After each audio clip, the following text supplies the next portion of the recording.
Hi అండి, అందరికీ నమస్తే. ఎగ్ బీరకాయ కర్రీ ఎలా చేయాలో చూద్దాం. ఒక టేబుల్ స్పూన్ ఆయిల్ వేసుకుందాము.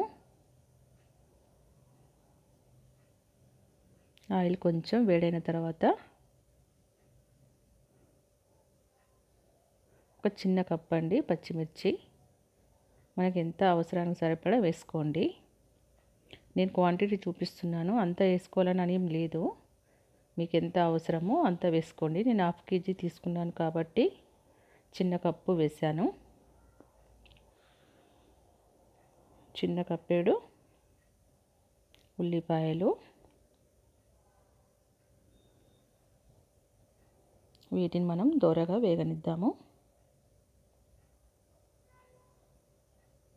వెల్లుల్లి పేస్ట్ అండి, కొంచెం బరగగానే దంచుకోండి, బాగుంటుంది కర్రీలోకి. వెల్లుల్లి ఎక్కువ వేసుకున్నా బాగుంటుంది. 1/4 టీ స్పూన్ పసుపు,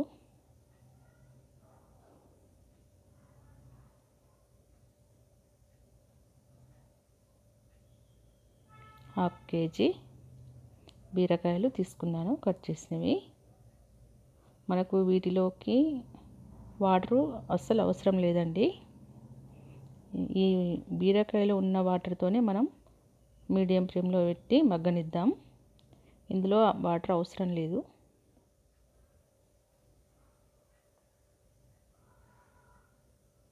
చాలా సింపుల్గా అయిపోతుందండి రెసిపీ. 1/2 టీ స్పూన్ సాల్ట్, మీ రుచికి సరిపడా వేసుకోండి. కొంచెం మేము సాల్ట్ తక్కువనే తింటాము.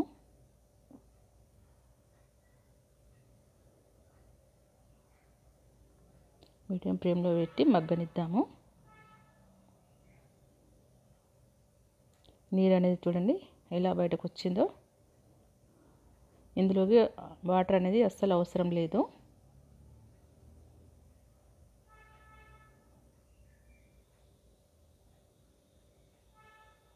ఈ విధంగా మెత్తగా ఉడకాలి.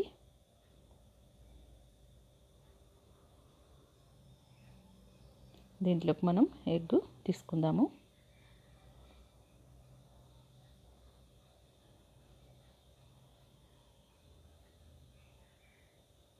ఒక 4 eggs తీసుకుంటున్నానండి నేను. మీ అవసరాన్ని బట్టి మీరు ఎక్కువైనా తీసుకోవచ్చు.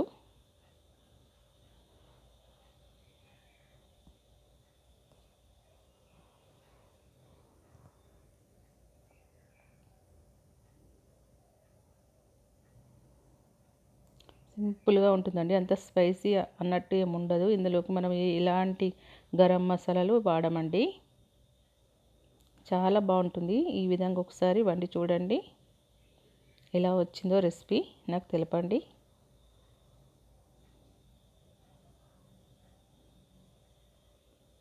బీరకాయ పప్పు, బీరకాయ ఎగ్గు, బీరకాయ పచ్చడి, చాలా రకాలు చేసుకోవచ్చు బీరకాయతోని. కొంచెం మీడియం ఫ్లేమ్లో పెట్టి మగ్గనిద్దాము. ఎగ్ అనేది కొంచెం మగ్గాలి.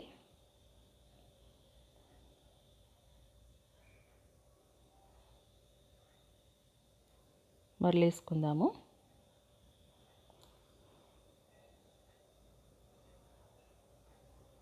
ఇలా తీస్తే ఎగ్ అలానే వస్తుందండి. ఒకవేళ మీకు ఇలా ఇష్టం లేకపోతే కూడా కట్ చేయొచ్చు, చిన్న చిన్నగా కూడా, మీ ఇష్టం అది.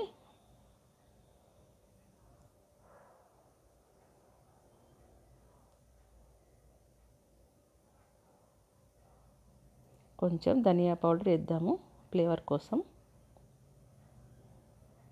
దీంట్లోకి ఎలాంటి మసాలాలు అవసరం లేదు. రైస్లోకి చాలా బాగుంటుందండి ఈ కర్రీ.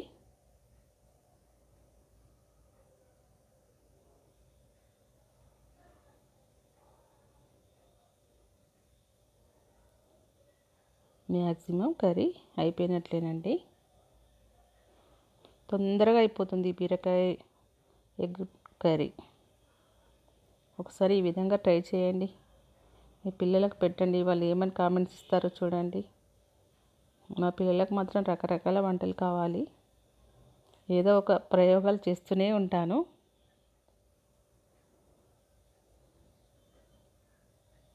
కొత్తిమీర వేసి స్టవ్ కట్టేయడమే. ఎలా వచ్చింది రెసిపీ అనేది నాకు కామెంట్ బాక్స్లో తెలుపగలరు. నెక్స్ట్ వీడియోలో కలుద్దామండి.